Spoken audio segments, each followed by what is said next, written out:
연구비로 쓰라고 준 카드를 유흥업소에서 긁고 자신의 자녀를 가르치면서 성적을 A+로 준 교수들이 나왔습니다. 고려대학교에 대한 교육부 종합감사에서 드러난 사실인데요. 상명대 명예교수인 박거용 대한교육연구소 소장과 자세히 짚어보겠습니다. 교수님 안녕하세요. 예, 안녕하십니까. 네. 대학교육연구소 소장입니다. 네네, 소장님으로 지금 그럼 불러드리겠습니다. 예, 예. 네. 오늘 교육부 발표를 보면 놀라운 게 참 많은데요. 우선 교직원들에게 교비로 순금과 상품권 등을 사줬다가 교육부 회계감사에서 이건 안 된다 지적을 받았는데도 그 이후에 또 뭐 전별금 명목으로 교직원들에게 순금, 상품권 이거 사줬다고 하는 거 아니겠습니까? 이건 뭐 교육부 지적도 아예 무시한 그런 상황이지 않습니까? 예. 어떻게 보십니까? 그러니까 뭐 이런 거예요. 누가 이제 정년퇴직을 한다든지 다른 데로 옮겨간다든지 하면 전별금이라는 게 우리 사회엔 있잖아요. 관행적으로. 과거에, 예. 네. 그런데 그 전별금이라는 것은 괜찮아요. 그런데 그 돈을 어떻게 만드느냐가 중요한 거죠. 네. 그러니까 지금 고대에서도 이런 사례가 적발된 것은 그건 교비로다가 했기 때문에 문제가 되는 거잖아요. 네네. 아니, 동료 교수들이 자비를 내서 준다면 그 누가 뭐라 그럽니까? 예. 그리고 예를 들면 또 법인에게서 그동안에 뭐 오래 근무해서 고생했으니까 우리가 따로 만든 돈으로다가 준다. 이런 건 괜찮아요. 근데 그게 아니라는 거죠. 네네. 그리고 또 이제 교직원들 사이에서는 상조회라는 게 있습니다. 예. 그래서 상조회에서 돈을 매달 모아가지고 이럴 때 주는 게 있는데 그런 데에서 줬다면은 너무나 당연한 거고 장려할 만한 일인데. 네, 상조의 일이기도 하고요, 그거는. 예. 교육부에서 지적을 했는데도 또 그거는 무시하고 그렇다는 얘기는 교육부가 지적해서 끝날 게 아니라 거기에 대한 어떤 처벌이나 이런 게 있어야 되는데 그게 없다 보니까 우리 관행이야. 그리고 관행대로 계속 나간 거라고 볼 수 있는 거죠. 아하, 예. 네, 그런가 하면 이러한 대학 당국뿐만 아니라 교수님들도 문제가 많은 것으로 드러났는데요. 보직을 맡은 교수 등이 강남에 있는 유흥업소에서 법인카드로 무려 7천만 원 가까이 결제를 했고요. 그다음에 이제 이 중 일부 금액은 같은 시간대에 같은 장소에서 쓴 돈인데 교내 연구비 카드 그리고 행정용 카드를 번갈아서 결제한 그러한 정황들도 확인됐는데요. 이거 어떻게 봐야 됩니까? 그러니까 이건 이제 보직 교수들의 경우에는 공사를 조금 전에 전별금도 마찬가지지만 공사를 확실히 가려서 해야 되는데 그렇지 않아 가지고 행정용 카드로 썼다면 또 뭐 될 수도 있어요.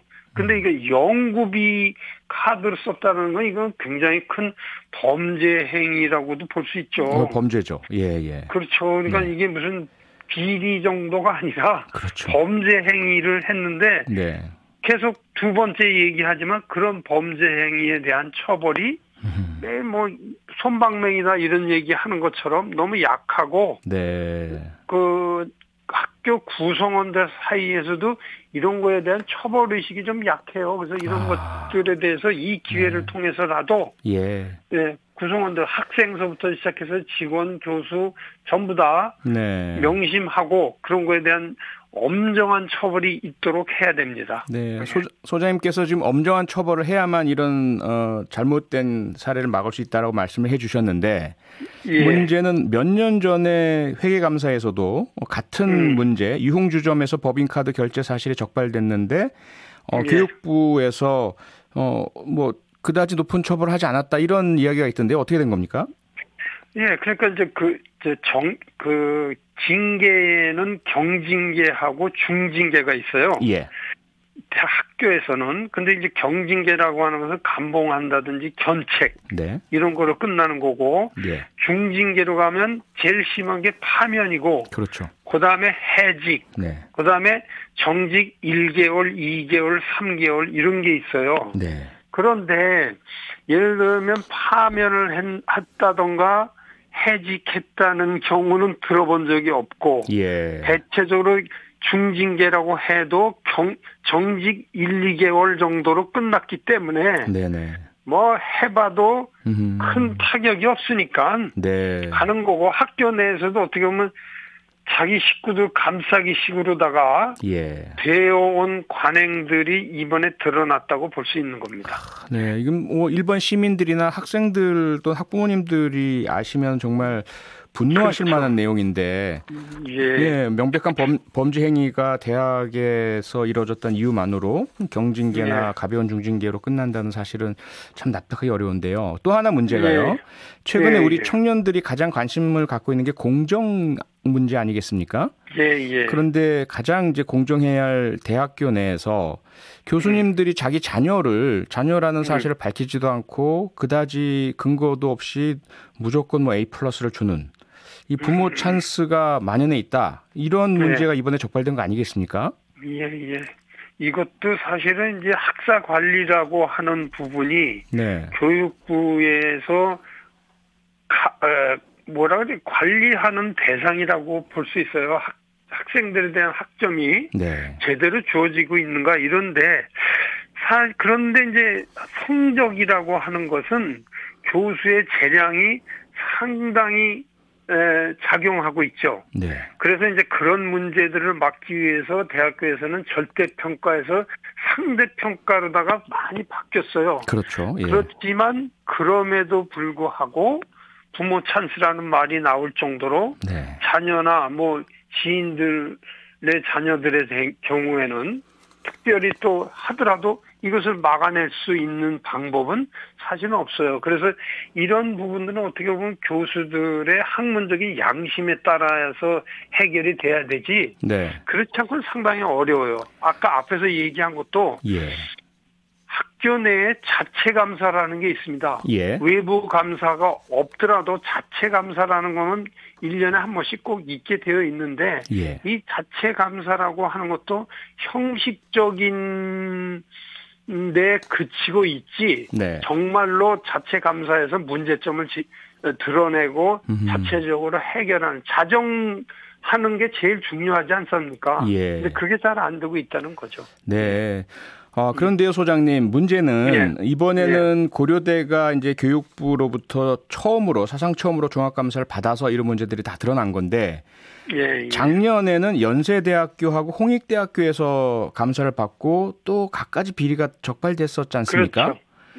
그렇다면 이것이 고려대, 연세대, 홍익대만의 문제가 아니라 어떤 대학교든지 감사를 하면 다 이런 문제들이 나올 거다라고 예상할 수 있는 거 아니겠습니까?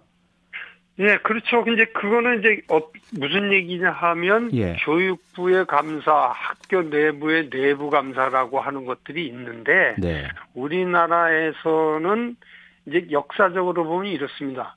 사립대학에 대해서 정부에서 지원을 하나도 못했어요. 사실 이건 재정적인 문제가 있었죠. 과거에. 그래서 재정 지원을 안 하니까 사립대학에 대해서 감사를 그렇게 아주 정확하게 엄정하게 해본 역사가 없어요. 그런데 이제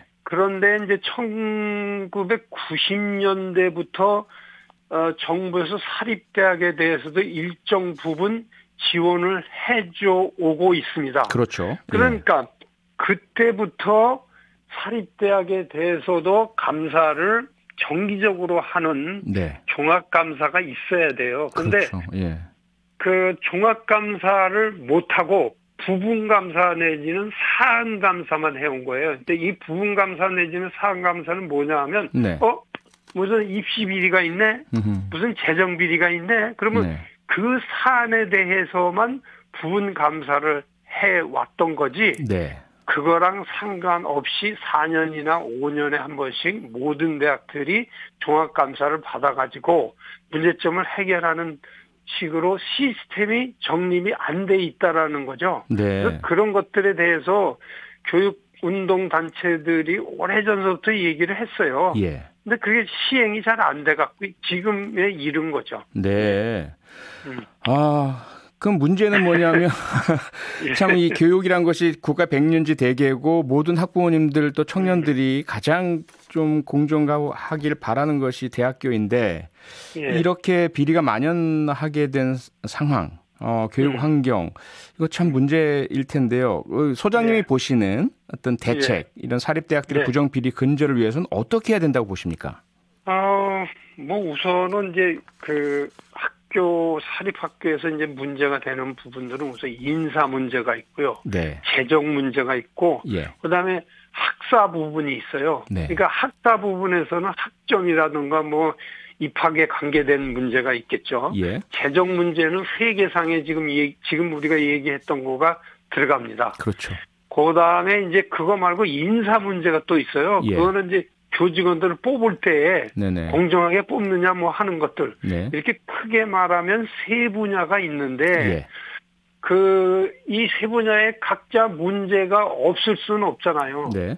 그렇죠? 그러면 이런 부분들의 문제를 막기 위해서는 네. 아까 말씀드린 것처럼 정기감사. 종합감사를 정기적으로 해야 된다. 네네. 그런데 역사적으로 하다 보니까 아하. 지금 우리나라 대학교의 큰 대학 중에서 거의 전체 대학 중으로 따지면 한 40% 정도는 아직도 종합감사를 받은 적이 없어요. 받은 적이 그러니까 없다. 지금 예. 지금 이 교육부에서 작년서부터 네. 연대로부터 연대, 홍대, 뭐 고대 이렇게 시작하는 것은 예. 큰 대학들에 대한 종합감사를 안 해서 문제가 있다라는 지적들을 계속 해왔어요. 네, 예 교수님. 네, 교수님 저희가 시간이 다 돼서요. 여기에 손을 대는 거라고 볼 수 있습니다. 알겠습니다. 교수님이 말씀해주신 정기적인 종합감사 반드시 좀 이행될 수 있도록 국회에서도 입법을 해야 될 것 같고요.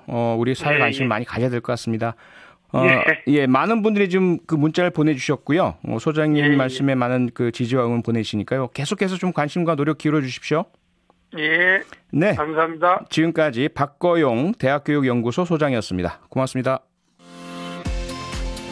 평일 저녁 6시 5분에 여러분을 찾아갑니다. MBC 라디오 표창원의 뉴스 하이킥.